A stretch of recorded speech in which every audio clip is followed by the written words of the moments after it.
All right. The question is... We're having another National Party one. Is the member calling? Yes, I am. Mr Speaker. Stephen Browning. Yep. No, the Nats are just dropping a call. I would like to speak on the Agricultural Compounds and Veterinary Medicines Amendment Bill. I'm very disappointed that a bit more rigour hasn't been put to the bill by the government and some of the other opposition parties as well. This bill openly is aiming to encourage more pesticides into New Zealand and with double the length of secrecy around those compounds. I call it a TPPA bill. And the reason I do that is that this bill started off extending the data protection from 5 years, year on year on year, on 3 stages for new uses, up to 8 years. And when that was announced last year, I thought, that sounds like the Farmac issue and around the TPPA, and looked at that and identified it as that. But it got worse. When the TPP was agreed and signed effectively early in the year, it had made a 10-year data protection for agricultural compounds and veterinary medicines. And we identified that with the officials. They fudged for a bit and said, no, we're not sure what's in the TPPA. It was very, very straightforward, it's very easy. And then sure enough, it's come through to 10 years data protection. That's 10 years where civil society, where interested parties in the community, people that really care about the health of New Zealanders and the environment, can't get the information about the formulations in these compounds. 10 years. How many of those will need to be reassessed and withdrawn even in that time, or should have been? We can't rely on our Ministry for Primary Industries. It's interested in production. It does not care the tool. It doesn't care, it seems, whether people are being exposed to endocrine disruptors that are affecting our children's development, their hormonal development. It does not seem to care about the rising cancer rates that are so prevalent throughout New Zealand, particularly in the horticultural and agricultural areas. And we have our own universities doing research and showing of the prevalence and the increased rate of these sorts of diseases amongst the workers, and particularly women in horticulture, where they appear to be exposed to these pesticides. But what's happening? We cover it up. We say, bring in more and tell us less. 1,100 new ACVM compounds were registered since 2008, since this government's been in. And only 239 were cancelled or expired. This is fine print. This is the 3,000 odd thousands of pesticides and agricultural compounds, veterinary medicines that are already in. What do we need more for? Do we need a plethora of more things when we aren't even managing what is out there?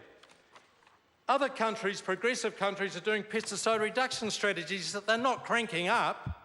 They're not trying to find ways to bring in more and then to hide what the hell's in them.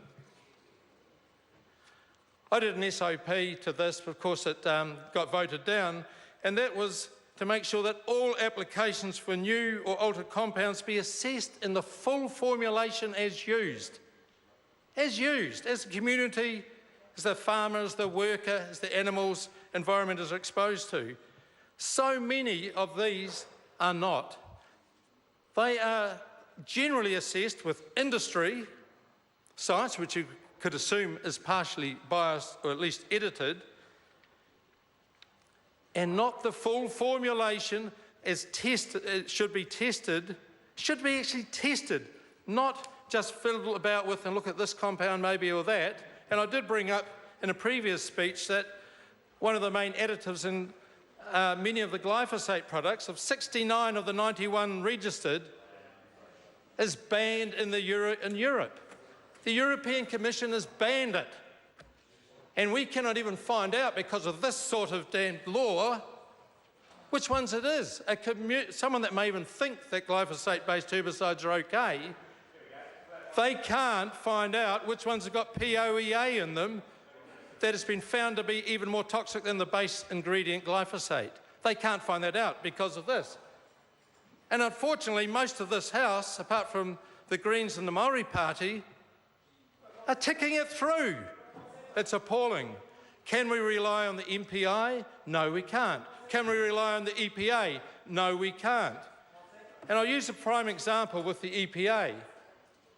Because of the pressure on glyphosate and the issues that are going especially through Europe, and we should be very cognizant of that as an exporting country that relies on clean food, unadulterated, and what consumers want. They don't want to have those traces in their food. So the Environmental Protection Authority commissioned a paper to look at what the WHO's International Agency for Research on Cancer had found, that glyphosate was a probable carcinogen.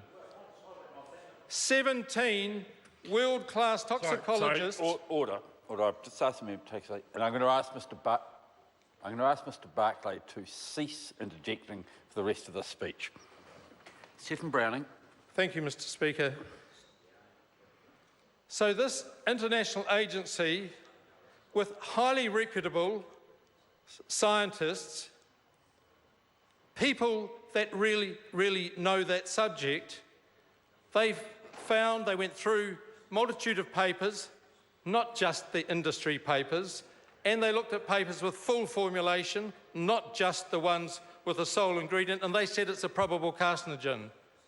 It should be off the shelves on that, but of course it doesn't suit us here in New Zealand. So what happens? The EPA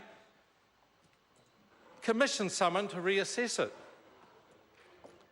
So they get one individual to reassess it, and then of course they edit it.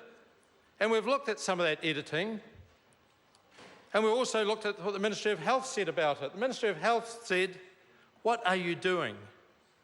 What are you going down that strategy for? Because even if you find it's different than the WHO, does that mean all WHO stuff we cannot use anymore?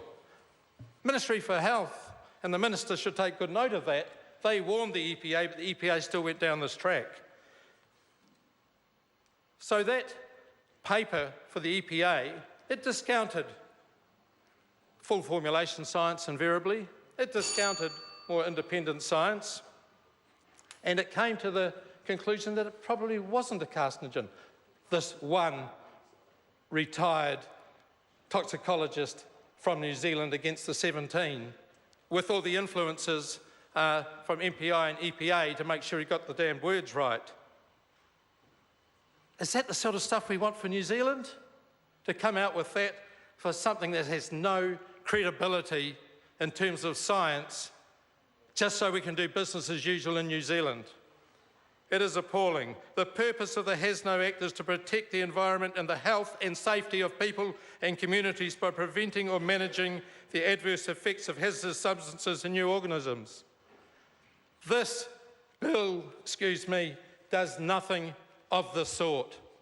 It leads us further down the track in this pathetic approach to pesticides in New Zealand, this pioneering country, an old colonial style of rip, tear and bust and do whatever, with no precaution or care, it seems, for the health and safety of people and communities, to allow 10 years data protection to meet the TPPA's requirements.